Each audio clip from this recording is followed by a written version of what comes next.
Salut votre Sokos, j'espère que tout le monde se porte bien. On se retrouve pour un nouveau débrief à chaud de Brest PSG. Et oui, c'était vraiment chaud. Pour nous, on a eu chaud aux fesses parce que Brest, et voilà, comme j'ai dit, il faut pas les sous-estimer. Quand je vois des abrutis qui nous ont dit les abrutis, je parle évidemment surtout des Marseillais parce que c'est surtout eux qui ont dit qu'on avait de la chatte et qu'on a trafiqué le tirage au sort en Ligue des Champions, qu'on est tombé sur Brest. La preuve que Brest, eux, ils portent leur coronet sur le terrain et ils font les matchs, pas comme vous les Marseillais, parce qu'en Ligue des Champions, rappelez-vous, c'était une catastrophe, avec 0 points, 13 défaites. Enfin, je vais pas vous rappeler votre palmarès super impressionnant. Donc, quand vous ouvrez vos gueules que nous, soi-disant, on a été privilégiés, regardez Brest. Brest, eux, ils ont fait un parcours exceptionnel en Ligue des Champions et là, ils nous ont mis dans la difficulté ce soir.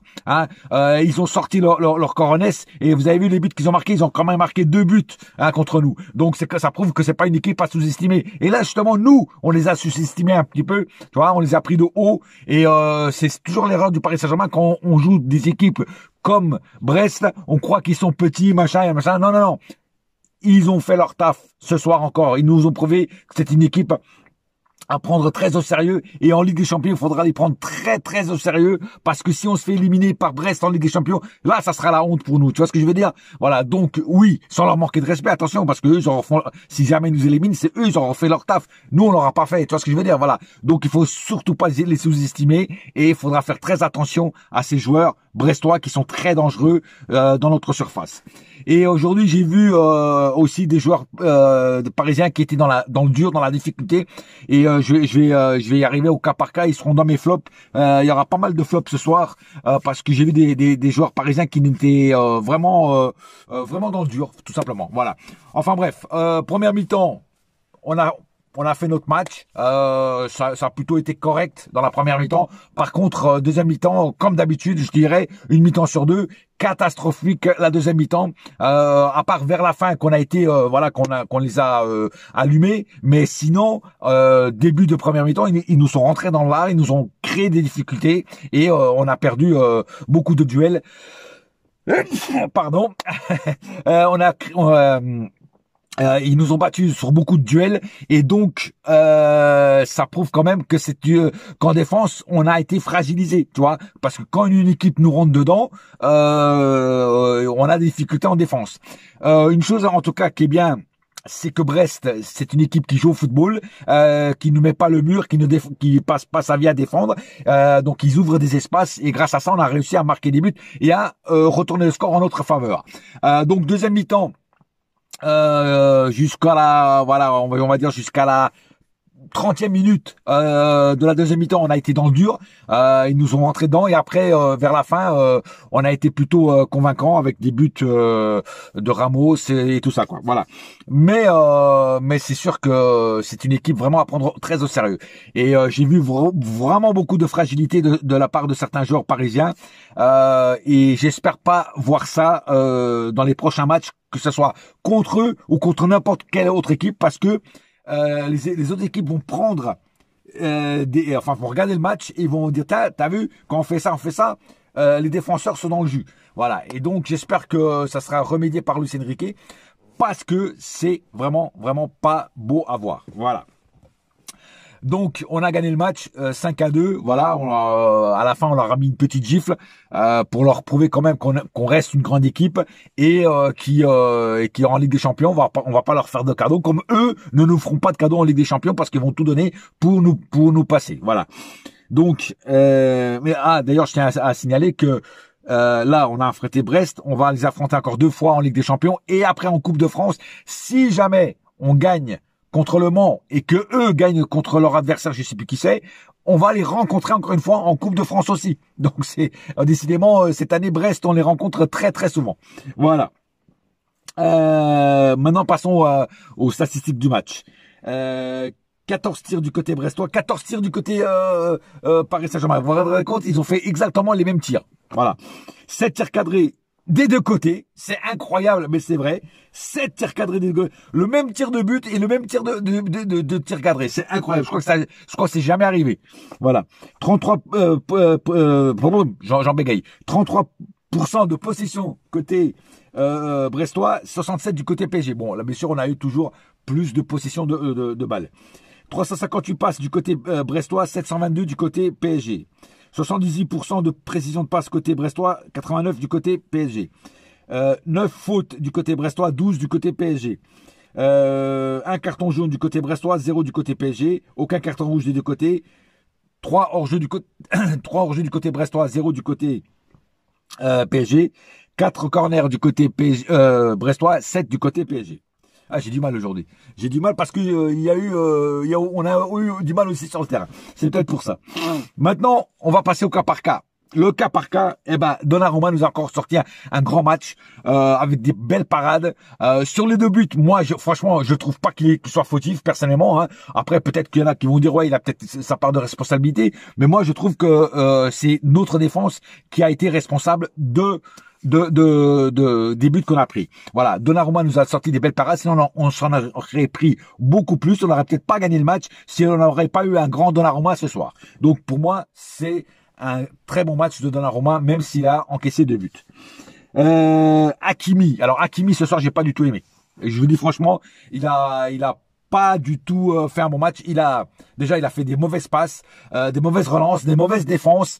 Les buts là qu'on se prend, c'est un peu à cause de lui aussi, pas à 100%. Hein. Il y a un autre joueur qui est plus fautif que lui. Mais voilà, il a fait des mauvaises relances, beaucoup de déchets techniques, beaucoup de pertes de ballon de Hakimi ce soir. Hakimi ce soir n'a pas été comme les autres matchs. Voilà, je trouve qu'il a été vraiment en dessous de son talent qu'il a eu jusqu'à maintenant. Donc ce soir, Hakimi, pour moi, sera dans les flops. Voilà, je suis désolé, mais il sera dans les flops. Voilà.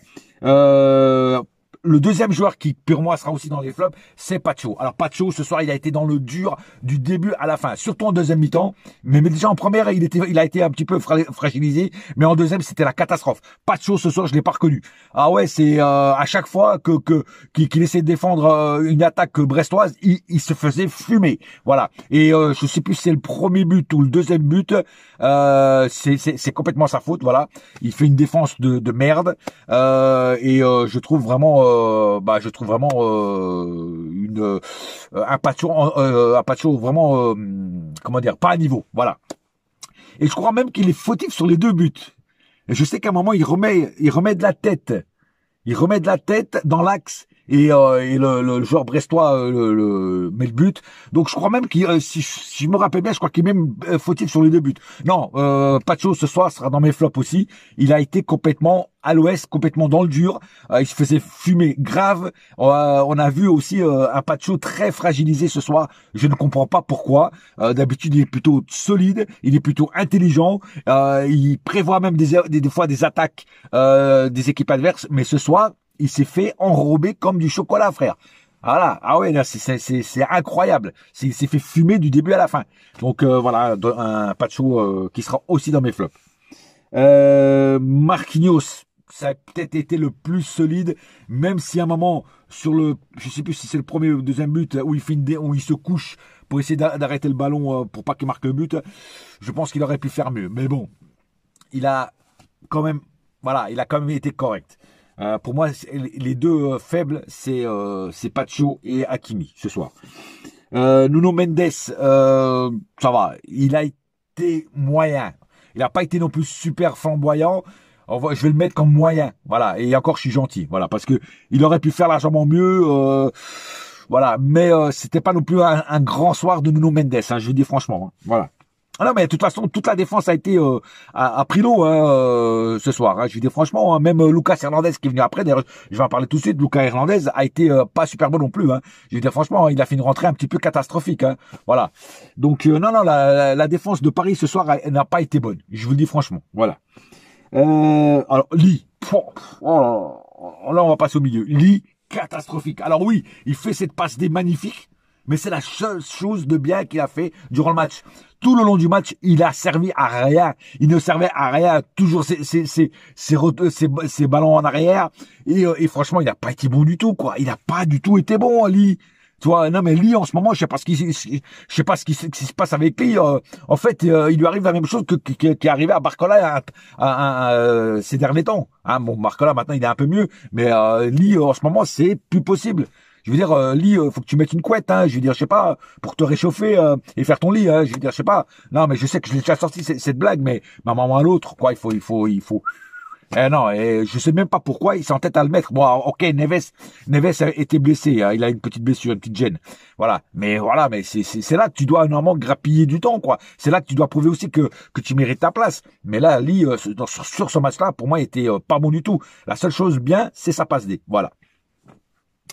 Mais je vais quand même le mettre dans les flops, hein. Même s'il a fait une passe D, je vais quand même le mettre dans les flops, hein. Parce que tout le long du match, il n'a pas été bon. Fabien Ruiz, ça va. Voilà, ça va. Il a fait son match. Pas plus, pas moins. Il n'a pas été catastrophique. Il n'a pas été machin. Bon, il n'a pas fait il a pas fait de boulettes. Bon, voilà. Non, voilà, il a fait son match, mais pas plus non plus, hein. Par contre, Vitinha, oui, Vitinha, c'était le seul très bon joueur au milieu. Pourquoi? Parce que je l'ai vu défendre, je l'ai vu venir aider la défense. Je crois que c'était en première mi-temps où il est descendu faire une défense incroyable. Vitinha, voilà, au milieu, il a essayé de relancer, voilà, percussion, vitesse. C'est du Vitinha dans son art. Malheureusement, je trouve que Vitinha était un peu seul au milieu, hein, parce que les Ruiz et les Lee ne l'ont pas trop aidé. Hein, il faut dire faut dire la vérité. Donc Vitinha est quand même meilleur encore quand il y a Neves et Zahir Emery. Voilà, malheureusement Zahir Emery est blessé aussi. Donc Vitinha a eu du mal à faire du bon travail au milieu, mais il a quand même réussi à faire quand même des bons trucs. Barcola. Alors Barcola, je l'ai plutôt trouvé bon. Je l'ai plutôt trouvé bon. Puis l'association Barcola-Dembélé, ça marche bien. Je l'ai plutôt trouvé bon dans ce match-là. Voilà, un très bon match de Barcola. Et puis, rien à dire. Voilà, il a fait son match. C'est ce qu'on lui demande. Non, Barcola, en ce moment, il est en confiance. Donc, je suis assez satisfait du match qu'il a fait ce soir, Barcola. Voilà. Kvaratskhelia. Par contre, je suis déçu, Kvaratskhelia. Kvaratskhelia, pourquoi je suis déçu?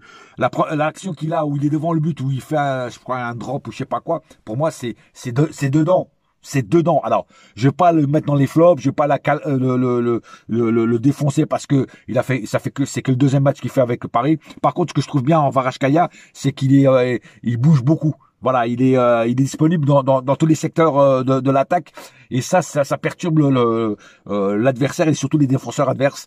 Donc c'est quelqu'un qui se mouve bien dans cette surface là et donc voilà, j'attends de voir. Mais l'action là, franchement, ça aurait dû être au fond. Voilà. Alors peut-être manque d'habitude pour l'instant. Peut-être qu'il n'a pas encore fait ses marques. C'est ce que je crois. Donc je vais attendre pour voir. Je vais attendre quelques matchs. Hein, je vais pas l'allumer parce que voilà, hein, ça fait 2 matchs qu'il fait. Donc lui, il a des excuses. D'autres n'ont pas. Lui, il a des excuses. Et enfin, Dembélé. Messieurs, nous pouvons le reconstruire. Nous en avons la possibilité technique. Nous sommes capables de donner naissance au premier homme bioionique. Steve Austin deviendra cet homme. Il sera supérieur à ce qu'il était avant l'accident. Le plus fort, le plus rapide, en un mot, le meilleur. Eh ouais, Dembélé, c'est devenu Steve Austin, l'homme qui valait 3 milliards. Le mec, il a été refait à neuf et le mec, il est devenu Steve Austin, l'homme qui valait 3 milliards. Le mec, c'est incroyable. Il est partout. Encore un triplé. Il en a marqué un contre Stuttgart. Il en marque encore un autre. Je te dis, c'est devenu Steve Austin. Dembélé, c'est Steve Austin, frère. C'est incroyable comment ce mec s'est métamorphosé. Il est devenu bionique. Ah ouais, il est devenu bionique, ce mec. C'est incroyable.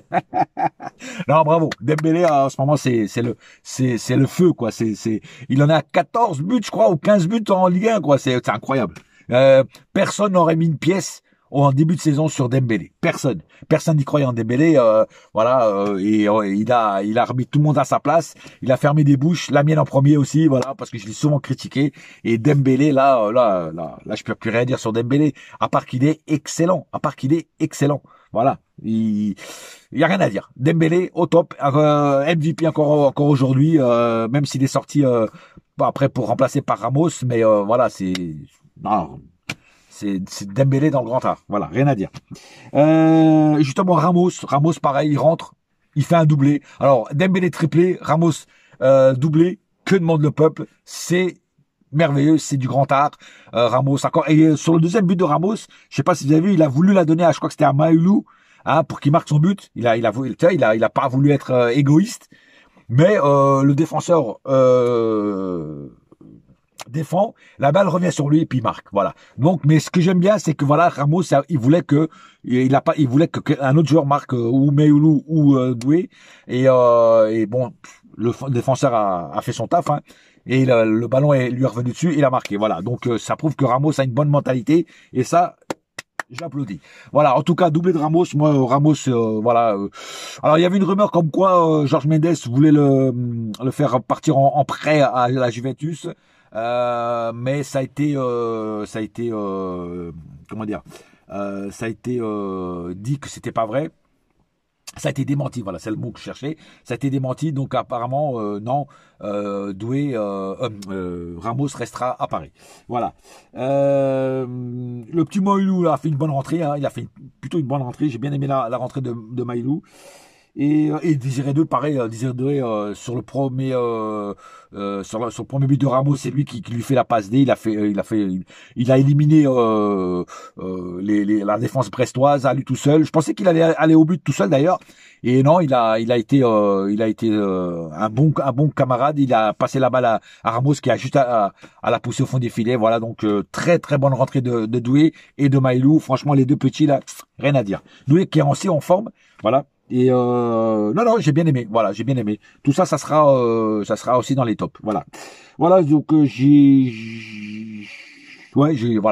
parlé de tout le monde.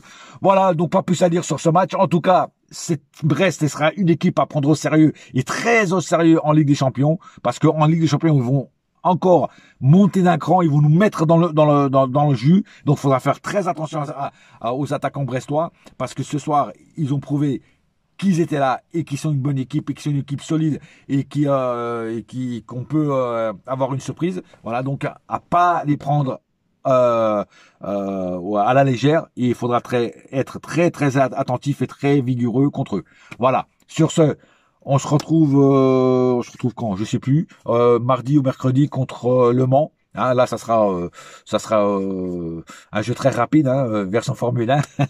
Voilà, mais bon, en attendant, un seul cœur, un seul club, c'est Paris, ma gueule. Yes, my friend. Et la saga continue. Allez, bouya!